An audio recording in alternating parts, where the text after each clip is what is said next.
That's the way I see it. That's where I see it. That's the way I see it. That's the way I see it. That's the way you see it. That's the way I see it. That's the way I see That's the way I see it. That's why I see it. Happy New Year! The kids are now back in school and it's time to start another great season of the Way I See It podcast from GTI Media. I'm your host, Austin Darga. On today's episode, we'll be educating people about adult foster care group homes. Stay tuned as we talk to someone who's an expert in the field and whose big heart, hard work, and dedication has truly touched many lives in the disability community. Hello everyone, I'm excited to bring onto the program Kristi Cole. Kristi is a level 3 direct support professional as well as a certified Front Line Supervisor with the National Association of Direct Support Professionals. Kristi has spent many years working with adults with disabilities in both the home environments and employment spaces as a job coach and is now currently working as a program manager here at GTI. Kristi, welcome to The Way I See It. Glad to have you. Well, thanks for the invite, Austin. All right, so speaking of working in home environments, our topic of discussion today focuses on AFC homes. So could you please explain to my audience what is an AFC home? The easiest way to explain an AFC is it's a home environment as opposed to a hospital or a medical facility or any facility type setting. It's your home. It's like when you go home to your bedroom, your space. For me, it's an important place for people to have opportunities to live as free as possible. Okay, so it's for people who might still need more support as far as like having certain needs that need to be met, but can also be independent as well with like staff around. Am I correct on that? Absolutely. It's more individualized daily care, but not medical care. So they need help with their showers, their meal prep, their medications, but they don't need a nurse. Okay, so if anyone out there is looking for a place that is in need of some extra guidance or support, an AFC home would be a great place for that. Am I hearing that correct? Absolutely. Okay, so what are the typical responsibilities of staff who work in these environments? It's everything. So for me, I'm going to speak just from what I did and what my experience was. We would get up and we would have showers. We would prepare breakfast. We would prepare lunch, dinners.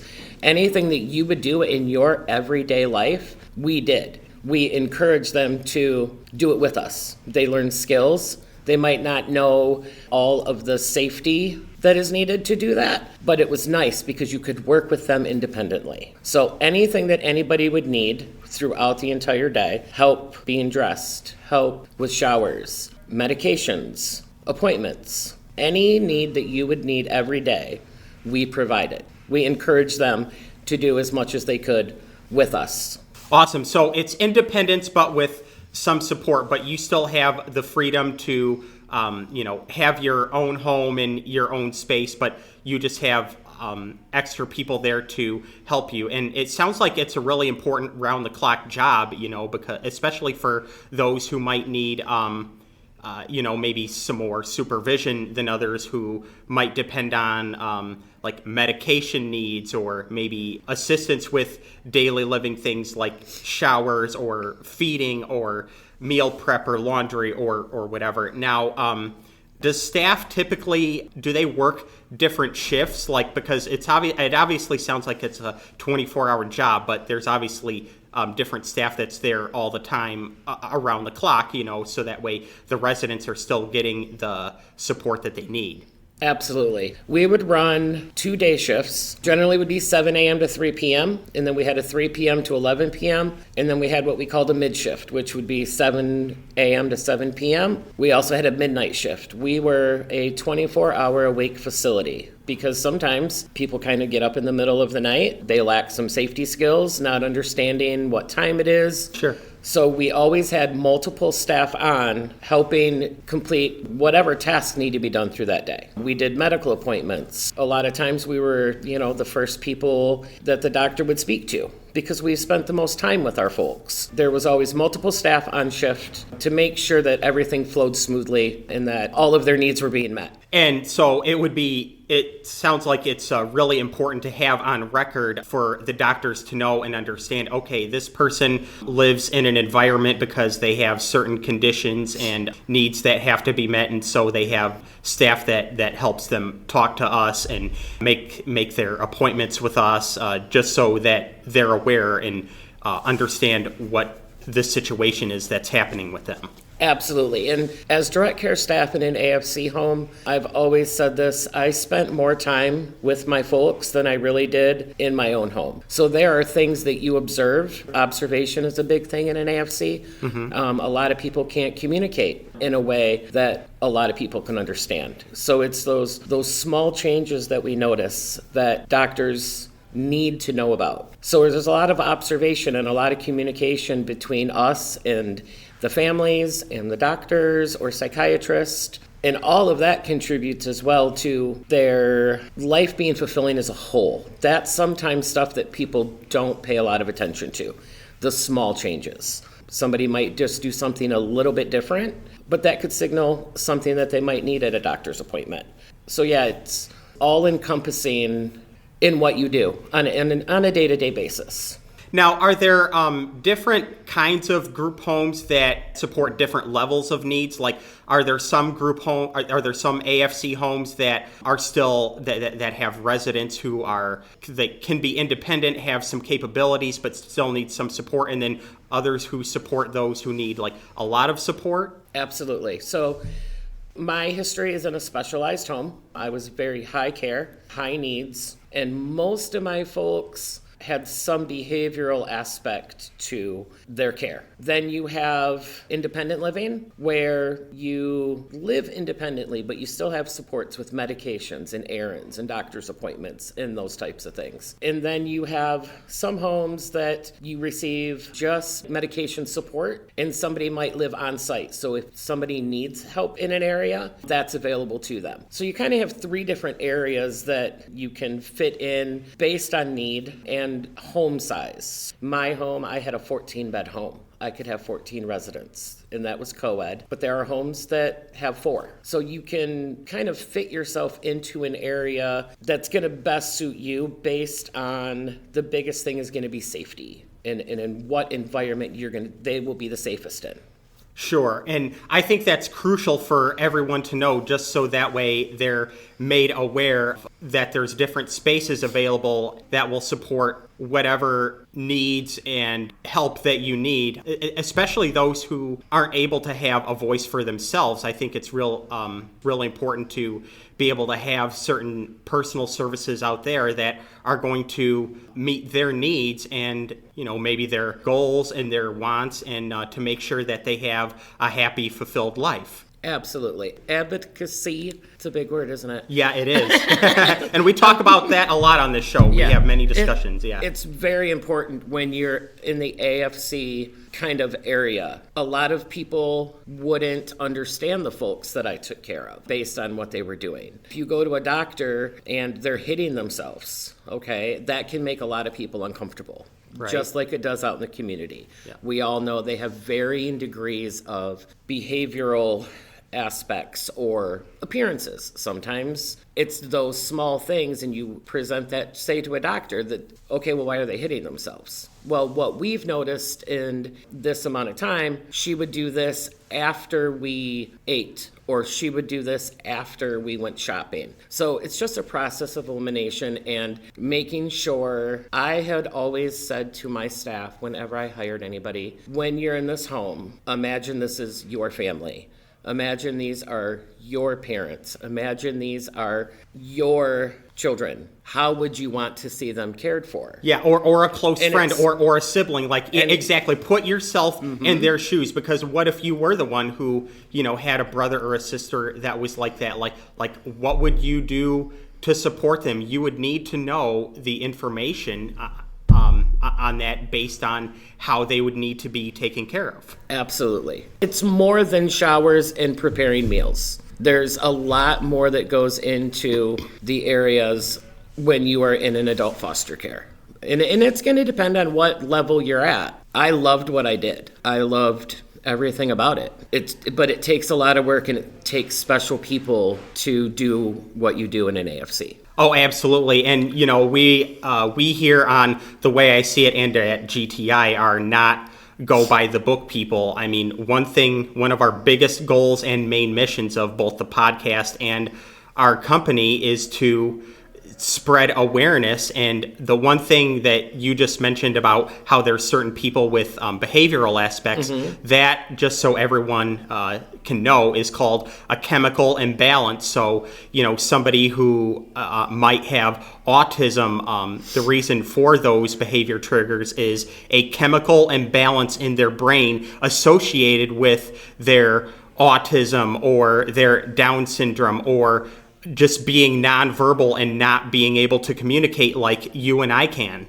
There's a stigma to that, and there always has been. And I think what you're doing is important because it makes people see our folks in a different way. I understand it can be scary for some people that aren't familiar with what we do. Again, that's where getting them out into the community, introducing them to people, letting people see, look, they're different. They're not scary. It's the unknown.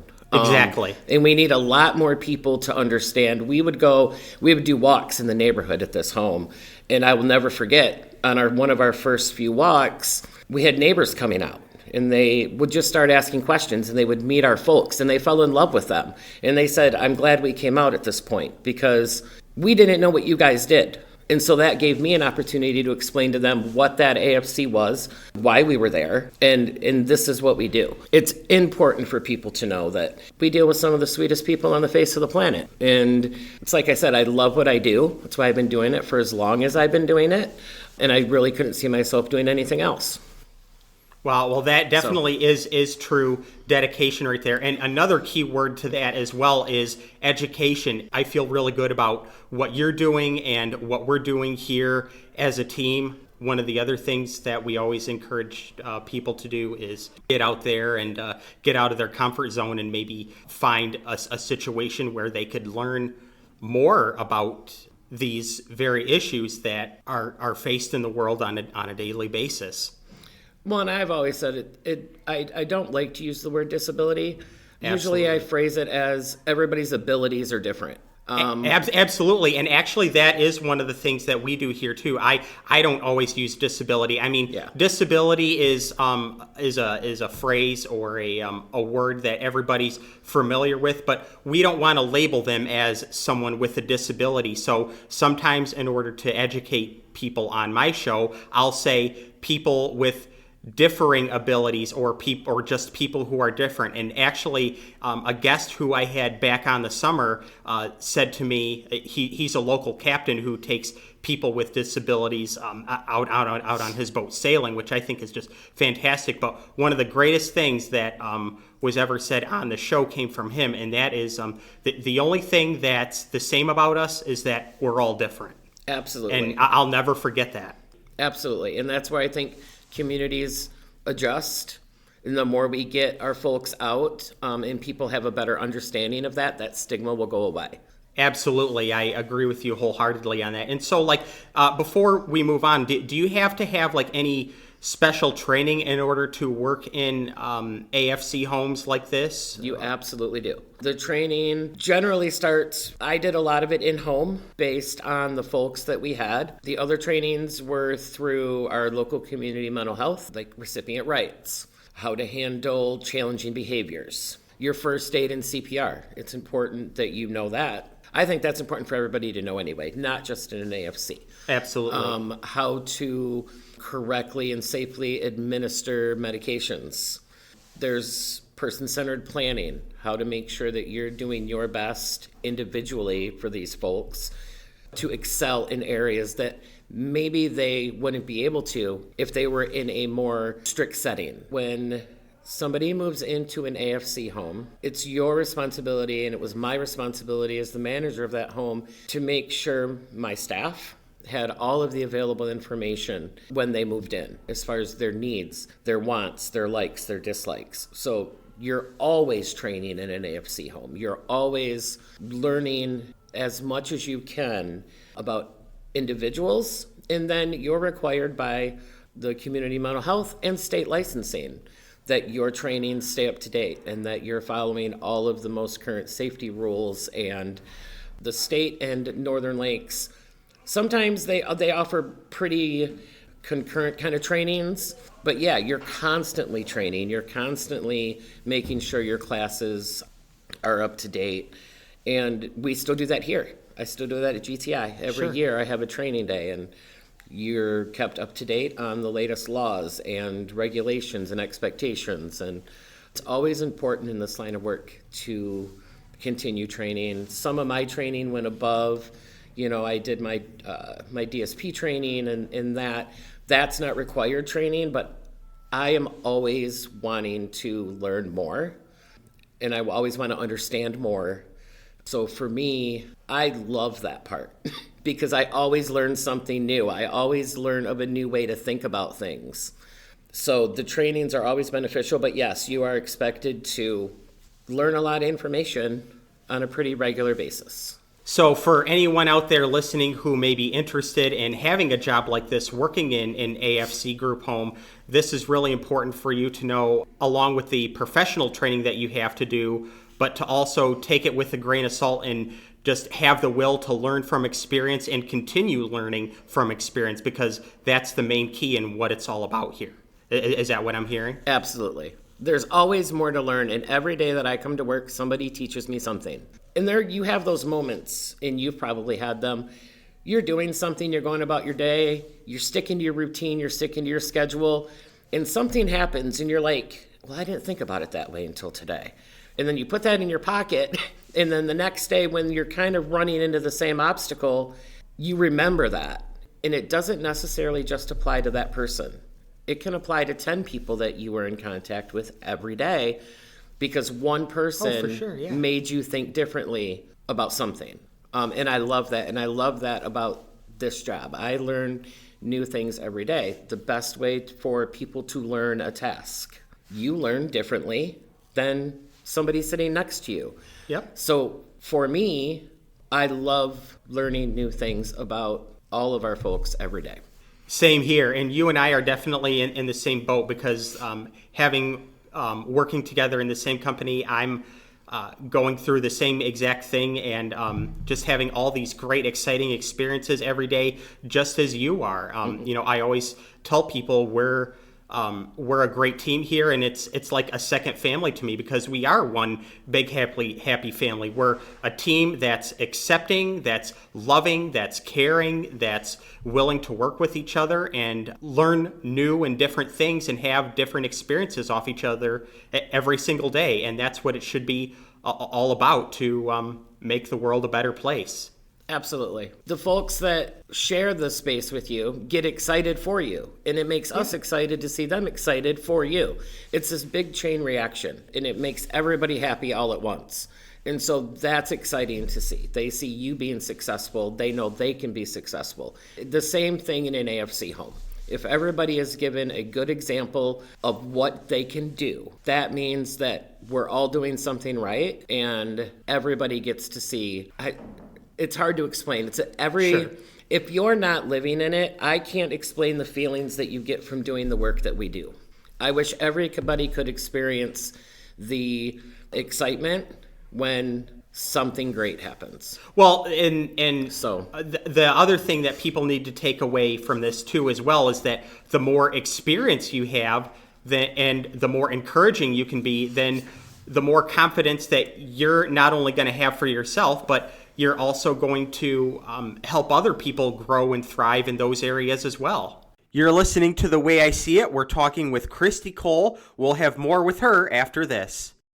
Hey there, listeners. This is Austin Darga, your host of The Way I See It. If you're enjoying the show and want to support us, why not sponsor an episode? Whether you're promoting a product, service, or brand, this podcast is the perfect place to get your message heard. If you're interested in purchasing a commercial, reach out to my producer, Micah Haven, at mhaven@grandtraversindustries.com. That's all one word, MHAVEN at grandtraversindustries.com. Or you can call Grand Traverse Industries at 231-922-4885. That's 231-922-4885 and press 4 for Micah Haven.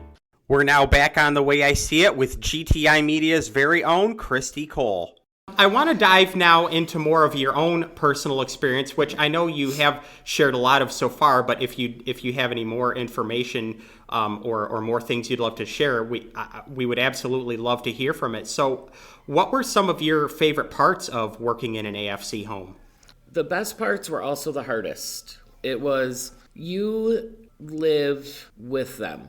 You celebrate birthdays. You celebrate holidays. Sometimes you are the only consistent thing that they might have in their life. But sometimes that changes. They move. They might pass away. For all of the happy times, it also brings the struggle, because it's emotionally, you'll have your really good days, then you have your sad days. Again, that goes to taking special people to be in an AFC home. You take the good with the bad, but I loved celebrating holidays. We did Friday night dinners. We did Friday night movies. My kids would come and they would participate. We did picnic days. We did everything that you would do in your own home that you do with your own family. Sure. I took some of the folks to my kids' sporting events. Loved it. My kids loved it. But with that comes some lows, and people's needs change. I would do it all over again, though. It was very important to me that everybody felt loved, no matter what. No questions asked. Good days, bad days, or indifferent. It was always important for me that people felt loved and cared for and that they were living their best life, doing the things that they wanted to do. Oh, yeah, absolutely. Yeah. And you just actually reminded me of a little kid that does commercials on TV with a mentor for Shriners Children's Hospital. Shriners and St. Jude's, they're both great kid hospital organizations. But I'll never forget the one thing that he says on his one commercial for Shriners is sometimes the hardest things in life have the best rewards. And I'm like, you are a little inspiration to every one of us. And so if anyone has watched him on TV, his name's Caleb. And, maybe one day we might be able to find him and he could be on this very program here. So if you ever do, Caleb, or anyone from Shriners, reach out to us, man. Caleb or Alec, we'd love to have you. And, also with you sharing your own personal experience, growing up, my parents did foster care, and so I was adopted as well as one of my sisters. They adopted both of us, and so growing up, we were raised with babies in the house because the child care family agency, our local one up here, would call the parents and say, we have this child or this baby that's in dealing with a situation or going through something right now where they need a temporary home so they can be taken care of until things kind of settle down in their own family life, or they're able to find somewhere where somebody's going to take them in and love them and care for them full time. And that had the same ups and downs for us, just as you mentioned in working in the AFC group homes. Like I've grown up to really love and enjoy babies. I think they're some of the most beautiful, exciting, precious things in the world that you can have, just like having a dog. But anyway, we had the same ups and downs, just as you mentioned, we would be real excited to have them and, love and care for, someone precious in our household. But then when it was time for them to go and either go back to their family or go be with the person that adopted them, that was really sad to see them go too. I mean, so I know the same exact thing that you're going through with how we were really sad to see them go, but at the same time, we were really glad that we were able to help them out to give them a good start in life and that they're going to be moving in a positive direction. So I totally hear you there. We had some folks that stayed with us, they learned a few more skills, and they went from us to an assisted living home, and are very successful. So you're sad to see them go. Don't be ashamed to cry. We encourage emotion here, so but they're excelling. Don't worry. They're excelling, and that's our proud moment. Sure. You know, it's not always bad when they leave. So right. I want to clarify that. You're contributing to somebody gaining new skills. Yeah. Whether it be in this environment here at GTI or in an AFC home. So this is just an environment in an area that is unlike anything else. This is a human connection. Anybody that knows me knows how important all of the folks here are.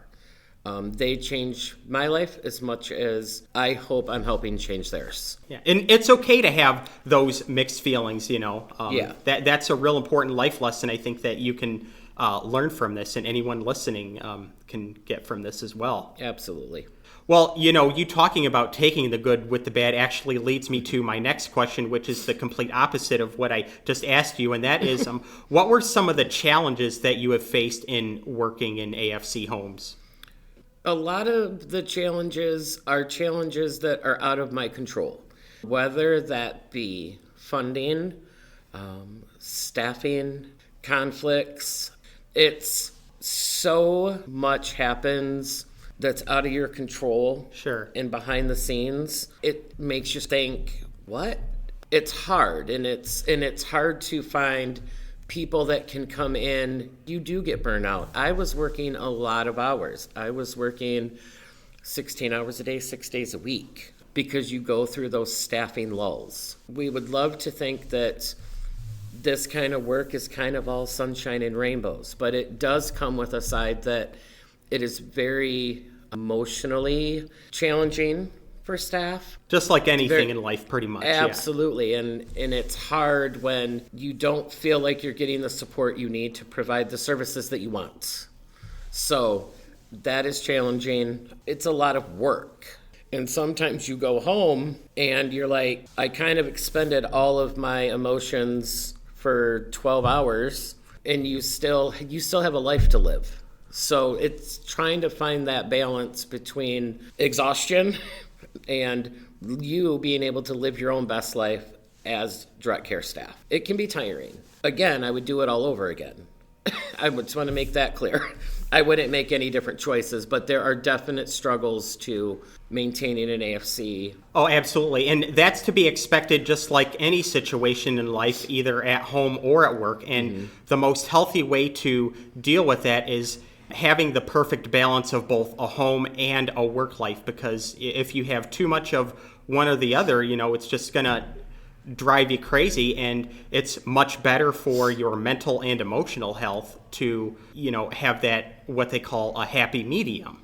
You know, if we're being quite frank, the funding that is provided for the homes, you're not getting paid for the amount of work you put in. You know, there's a lot of struggles to it, and you really need to find special people that are willing to dedicate their time to doing it. The people that we have here, the staff that we have here, the staff that I had with me in the AFC home, we did it for the love of our guys, but it really does put a struggle on you. Yeah, I can totally understand that for sure. Well, I'd like to now ask you a question that's near and dear to my heart, and I'll explain why here in a minute. But while working in the AFC homes, have you ever witnessed any loneliness or anxiety from the residents living in these environments? And if so, what have you done to comfort them and help them through that?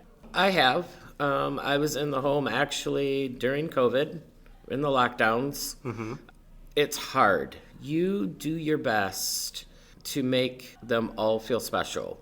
A lot of my folks had older parents who couldn't travel as easy as they would like to, so we would do video calls. I always made it clear if they felt the need, they needed to talk to somebody in their family, we always made time for that. It was hard in some situations because some of the folks that we cared for we were the family that they had. There were times that I would go in and just sit with them and reassure them that they weren't alone. They had the staff. I would always encourage group activities so they could interact with their peers. Yeah. You can do what you can, but there's no guarantee, you're going to be enough. You're just there. You just make yourself available to the best of your ability. You get them engaged in things that they enjoy. And, you let them cry if they need a good cry. Sure. And you just reassure them that they're not alone. But I always made sure that if there was family, that they always had access to whatever means of communication that I could provide, because it's important that they know that they have their people and that they can reach out whenever they need that connection with them.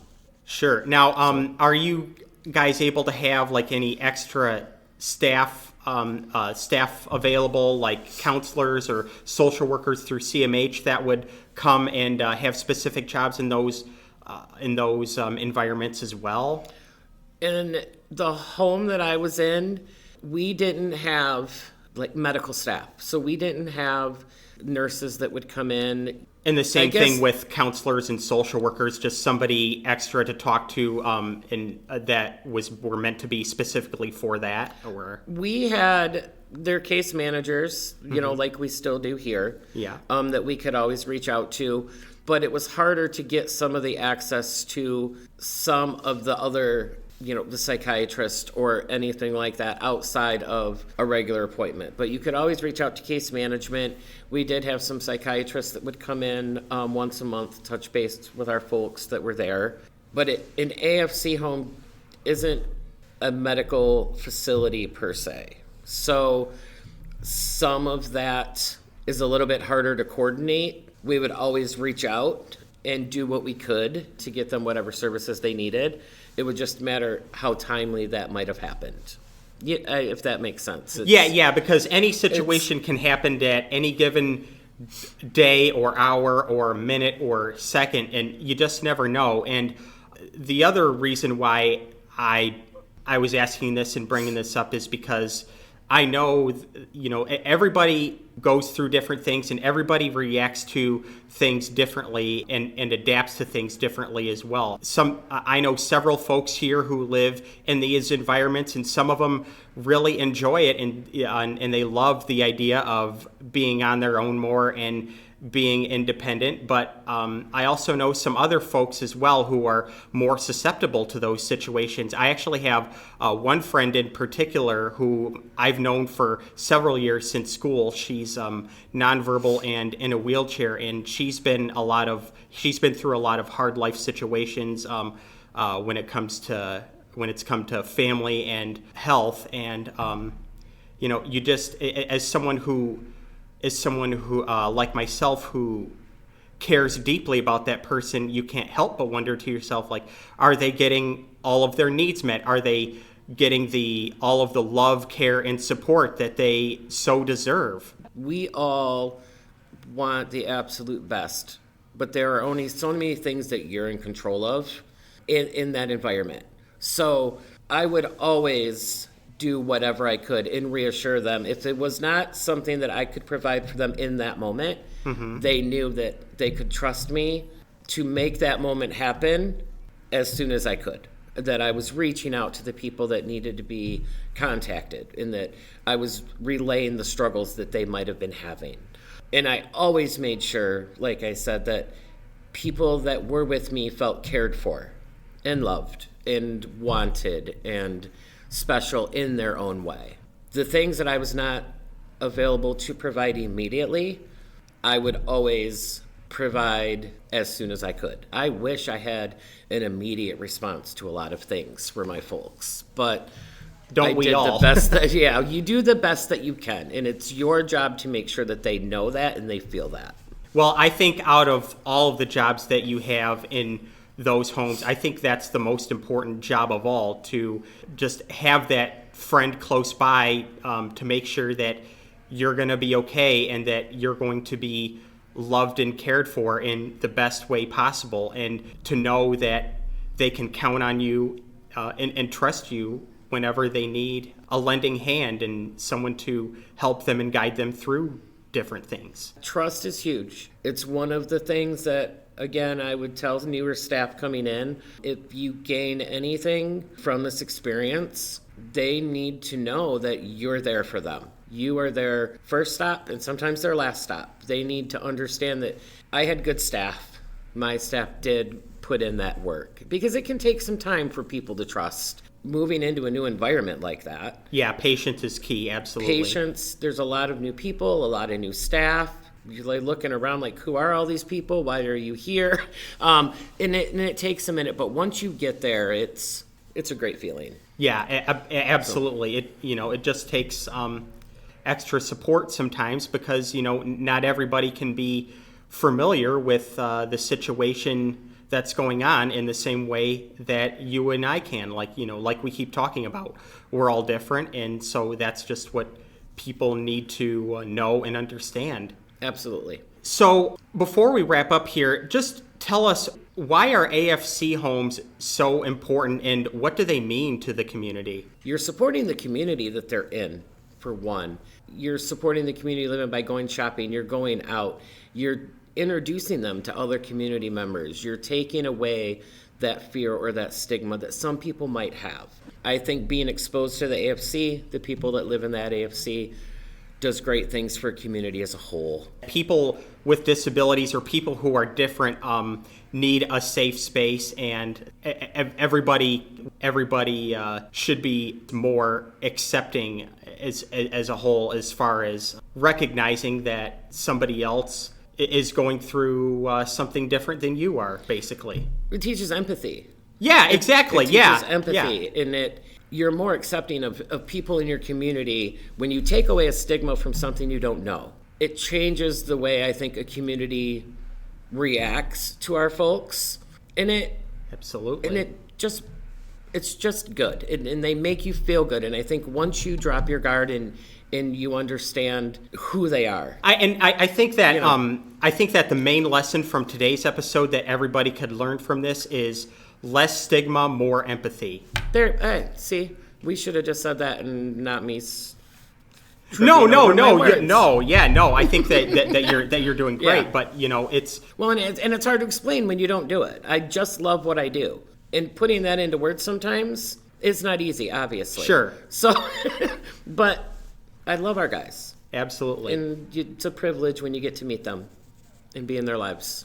Oh, yeah. Well, the other thing with it, too, is actions definitely speak louder than words. And with you, I can definitely tell how dedicated you are to what you do and your community. And you definitely have done some really great work in touching and impacting lives with a lot of great experience, and we absolutely love having you here at GTI as a part of our team. You definitely have added a lot, and you've really shown that, and I think the rest of our folks greatly appreciate that and are able to arrive here and go home at the end of each day with a smile on their face based on all of the positive work and the influence that you have on them. So thanks, Austin. With that being said, yes, and I truly mean that from the bottom of my heart. So with that being said,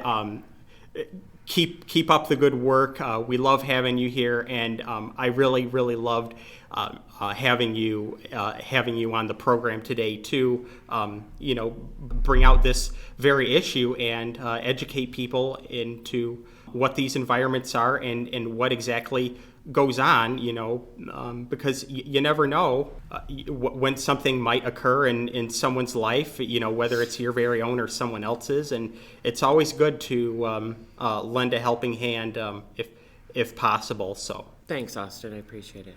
Absolutely. And also to celebrate such an important episode with it being the first one of the new year, I have a riddle for everyone today to participate in for a good laugh. So what do you call a cow that doesn't produce milk? Mr. Producer, you can go in on this. I don't know. They're nothing but a milk dud. So, There you go. Great happy smile for all of our folks to celebrate. Thanks for being on The Way I See It, Kristi. Appreciate it. Thanks, Austin. Thank you for listening to The Way I See It. This podcast is brought to you by Grand Traverse Industries, a Northern Michigan nonprofit whose mission is to fiercely advocate, strengthen, and advance the dignity and opportunity of people with disabilities. Our theme is composed by Nick Vane, and our producer is Micah Haven. We hope you'll join us for our next episode, but in the meantime, this is Austin Darga reminding you that life is a journey. No matter where it takes you, always go where your heart leads you.